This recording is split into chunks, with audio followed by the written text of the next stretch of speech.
Welcome to Emotions and Stories. Our today's story is about a roller coaster ride. Not a real ride, but a roller coaster of emotions. The name of the story is The Lost Bangle. Pooja stormed into her apartment after a long day at work, tossing her bag onto the couch and kicking off her shoes. She reached up to tie her hair into a messy bun when her hand brushed her wrist and she froze. The bangle?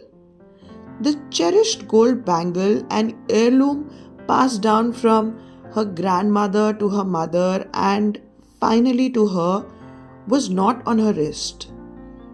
Her heart skipped a beat and as she frantically scanned her apartment. Where could it be? She muttered, her voice trembling. This wasn't just a piece of jewelry, it was a symbol of a family's legacy, a reminder of a grandmother's strength and wisdom. Pooja abandoned her evening plans and began tearing through her apartment in search of the bangle. She emptied her handbag, combed through the sofa cushions, and even rummaged through her laundry basket. Her roommate Tanya walked in that evening with a takeout bag in her hand and froze. Did a burglar break in, or are you redecorating? Asked Tanya. Pooja popped her head out from under the dining table, holding a flashlight and looking exasperated. Neither. I'm looking for my grandma's bangle. It's gold, it's precious, and it's missing. You're looking for a bangle under the table. Was it by any chance enjoying a cup of tea here recently? Asked Tanya. Pooja groaned and flopped onto the floor.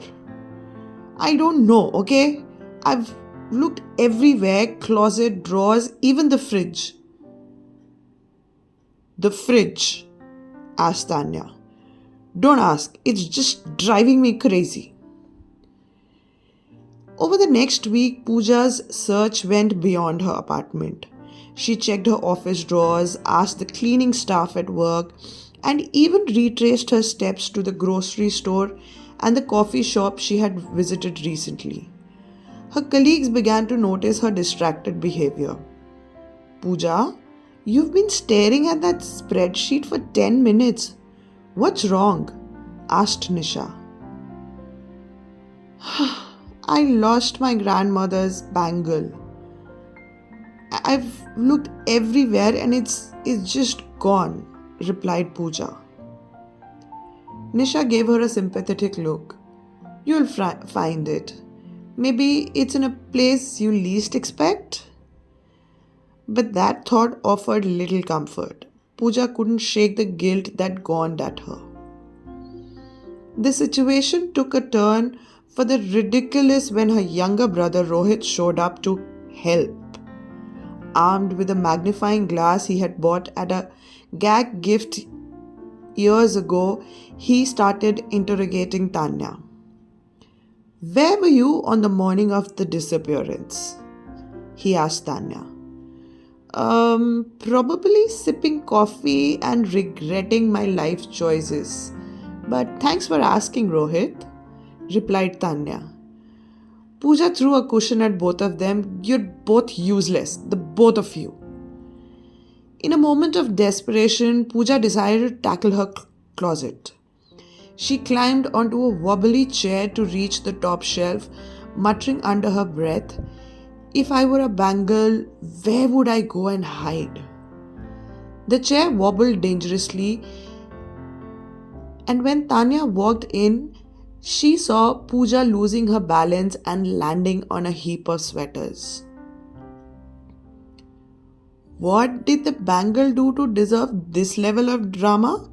Asked Tanya. Pooja threw a sock at Tanya and laughed, tears of frustration streaming down her cheeks. Unknown to Pooja, her mother Meera had found the bangle a few days after it had gone missing. During a visit to Pooja's apartment, she noticed a pile of bills and receipts on the bedside table. As she tidied up, the familiar glint of gold caught her eye. Meera picked it up, smiling as she examined it. Instead of returning the bangle, Meera decided to let Pooja learn a valuable lesson about the consequences of a disorganization. After nearly a month of chaotic searching, Pooja decided to clean her apartment thoroughly. She hoped it might bring her some peace of mind, if not the bangle. As she sorted through the clutter on her bedside table, tossing old bills and receipts into the trash, something gleamed underneath. Her breath caught. She pushed the papers aside and stared. There it was, the gold bangle gleaming innocently as if it hadn't caused her weeks of anguish. Pooja picked it up, laughing and crying at the same time. Later that evening, Pooja went to her mother's house, waving the bangle like a trophy. "Guess what I found?" Meera smiled knowingly. "Ah, so the prodigal bangle returns." Pooja narrowed her eyes. You knew, didn't you?" Meera started laughing. "I found it during my last visit, but I didn't tell you because you needed to learn something." That's when Pooja lost her temper. What could possibly justify letting me be in panic for a whole month? Meera looked at her daughter and asked her to come sit next to her. "Beta, chaos creates more chaos. You spent a month panicking and searching high and low when the answer was right in front of you all along. Your disorganization didn't just cost you time, it costed you peace of mind." As dramatic and hilarious as the search had been, Pooja couldn't deny her mother was right. She began to reflect on her habits and how her disorganization often led to unnecessary stress. Over the next few weeks, Pooja took small but meaningful steps to declutter her life. She set aside time each weekend to tidy her apartment, creating designated spaces for her belongings. She also started using a planner to organize her schedule, balancing work, social life, and downtime. When Meera visited Pooja's apartment weeks later, she was delighted to see how tidy and organized everything was. "I see someone has learned a thing or two," said Meera. Pooja gave her a sheepish smile and said, "I just realized that you were right, Ma. Life feels so much lighter when you're not constantly searching for things." Meera hugged her daughter, pride shining in her eyes. "That's my girl. Remember, it's not about keeping your room clean. It's about creating space in your life for what truly matters."